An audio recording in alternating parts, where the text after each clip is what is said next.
On a hot, humid afternoon in Witu area of Tana River County, Lamek, Kibet and other members of Back to Eden Biodiversity Conservation Group are working in their tree seedling nursery garden. Tulikaa chini tukaangalia tukaona hii msitu ni kama unaisha. Na sisi tukiendelea kumaliza na wale wengine watakao toka nyuma yetu pia watakuta nini? Tukakaa chini tukasema lazima tuhakikishe tumerudi pale tulipokuwa, pale mahali ilikuwa mwanzo. Having lived his entire life here, Kibet knows the destruction that has taken place in the Delta and the impact of that to residents like him. Today he leads one of the community conservation groups that are focused on restoring degraded indigenous trees, which they say are of many benefits to the community and some are on the verge of extinction. Tunalenga miti ambayo zina matunda sana sana, tena siwe za kiasili. Hii miti ambayo kwamba ni ya kiasili na mababu zetu walikuwa kitumia kama dawa na chakula inapotea. Kwa hivyo tukaona ni muhimu kama jamii tuweze kushikana ili kwamba tuweze kuihifadhi hii miti na kuiregesha hii miti.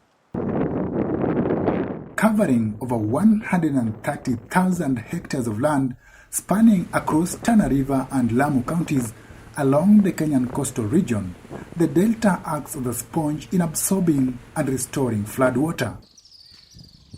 Despite its status as a Ramsar site, meaning it's a wetland of international importance, the delta still has no conservation status in Kenya.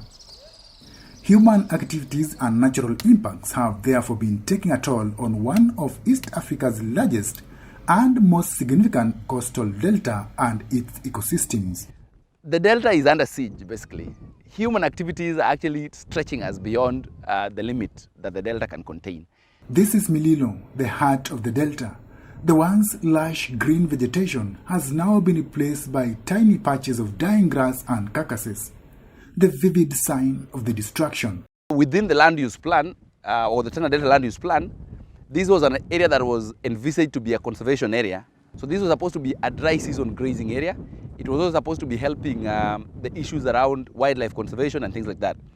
But as you can see, because of the failures of farming within other areas, a farmer has actually come in the core delta and established a farm about 2 meters from the river. And so what you're seeing, and you're seeing all livestock around here, this is a potential conflict zone. If a small piece of land is producing very little production, what are you going to do as a farmer? You have to increase your land. So people are cutting down trees, forests, to ensure that they expand their agricultural land so that they can increase their production. Human degradation over the years, coupled with prolonged drought, has destabilized the ecosystems here, resulting in devastating consequences, some previously unimaginable. Hii inaitwa Lake Shakababo. Na ilikuwa ni ziwa kubwa sana. Na hizi ile unaona kama kuna polythene ambazo ziko juu kuonyesha kwamba maji yalikuwa yamefurika kabisa hiyo sehemu. So hii sehemu unaiona kwamba imekuwa dry. Ni maji yamekimbia umbali karibu kilomita 4 ama 5. So sasa imekuwa ni sehemu tu ambapo kwamba watu wanalima. At a time when climate change threatens our world, the need to conserve the planet's biodiversity has never been more urgent.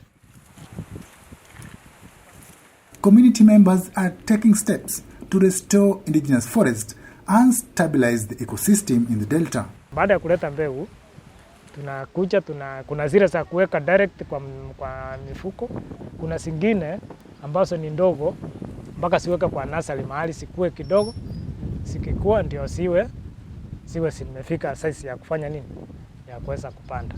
Like the biblical Eden, Back to Eden is a story of restoring harmony in the ecosystem where humans get value from their environment without destabilizing it.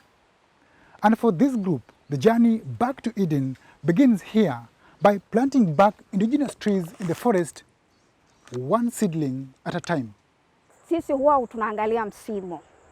Kama mara hii msimu ni wa Abyssinia marine ambao sisi tunaita mchu. Tutaenda kule, tunajua Abyssinia iko upande huu, ndo tutakuwa tunaenda hapa, ndo tutachukua mbegu. Tunachukua mbegu na zile mbegu bado tunaangalia ile area jangwa ambayo ilikuwa ni Abyssinia. tunapanda zile sehemu ambazo zia huo Abyssinia. Kufikia sasa tumepanda miche 575,000 kufikia sasa, na bado tunaendelea. The communities have been mobilized into groups and environment-centered associations. Every village has a village natural resource and land use committee. This is a small committee that spur restoration in that village. They are the committees that ensure the resources that are around their village are sustainably used. Sahihi miti haikatwi, ndio kaona hizi mangrove sahihi zimekaa vizuri. Hata ule msitu wetu wa P3 kidogo una afadhali kufikia sahihi. Najua ikirudishwa hiyo hali yake ya zamani, nakwambia hata wavuvi hatakosa samaki, wakulima hawatakosa chakula, ndege hawatakosa mahali pa kukaa na chakula yao. Traditional practices that have for so long supported lives and livelihood in the Delta are no longer sustainable. Having realized their contribution to the degradation that has taken place, communities here are taking steps to rewrite the wrongs by restoring degraded indigenous forests back to their natural state and make peace with nature. Reporting from the Tana Delta, I am Juma Majanga.